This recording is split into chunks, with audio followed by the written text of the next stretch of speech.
Imagine! It's the first day of your senior year. This is your year. You are also single and ready to mingle. You're required to take some type of marketing class, so you choose sports marketing. On your way to class, the intercom goes off. Olivia, get to the principal's office. So you go to the office, and it was the most pointless trip to the principal's office ever. Great! Now you're gonna be late. You walk in, and you see the most beautiful, athletic, intimidating boys you've ever seen.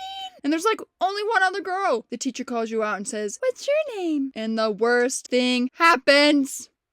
As you say the name Olivia, your voice cracks. Olivia.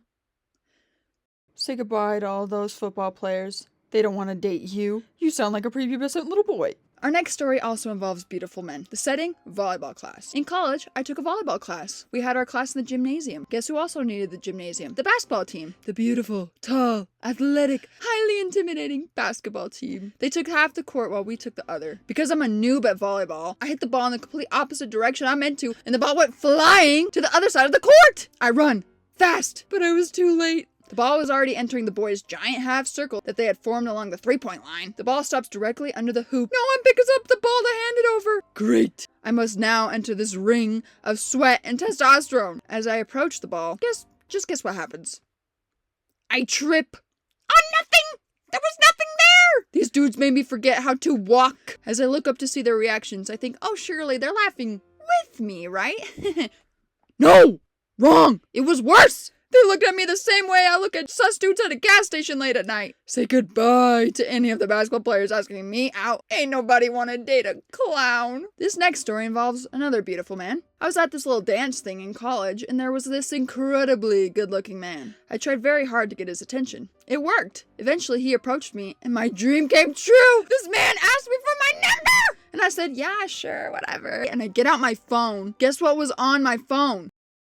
Spotify. And this is what he saw. Why do I listen to the stupidest music ever? No one listens to these songs. Guys want girls that listen to cool music, like Jake Paul or something. Needless to say, we never talked again. This next story dates back to over 10 years ago, and also has to do with beautiful men. But this time, these beautiful men belong to a musical group you may have heard of. One Direction! Back when I was absolutely obsessed with One Direction, and more specifically, Harry Styles. Boy, was I in love with Harry Styles. And I still am. I would marry him. Right now. If I had to choose between $100 billion and Harry Styles, I'd probably take the $100 billion. Why? Because I'm an overthinker. What if he doesn't even like me? Now he's stuck with me because I didn't choose the $100 billion. He feels inclined to stay with me. What if he's unhappy? I'd sell my soul to make sure he's the happiest man alive. But what if it isn't enough? I couldn't live with myself like that. I just want him to love me. Anyways, back to the story. So I was obsessed with One Direction, and their hit music video, Best Song Ever, just came out. I started watching it, and out comes Marcel. He blurts out the most iconic line in music video history. Cute as a button, every single one of you.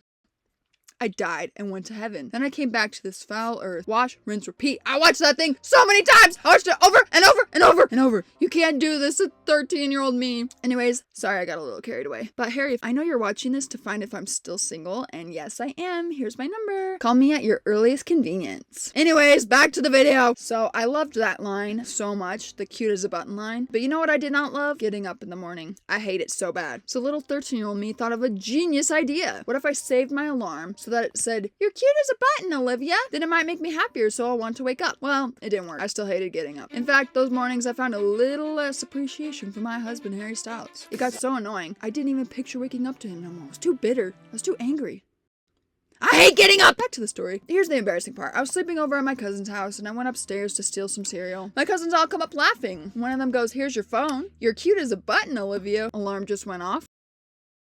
You don't even know the lengths I went to lie and make up something that would make the moment less embarrassing. I was like, that wasn't me. I didn't even do that. That wasn't me. It was me.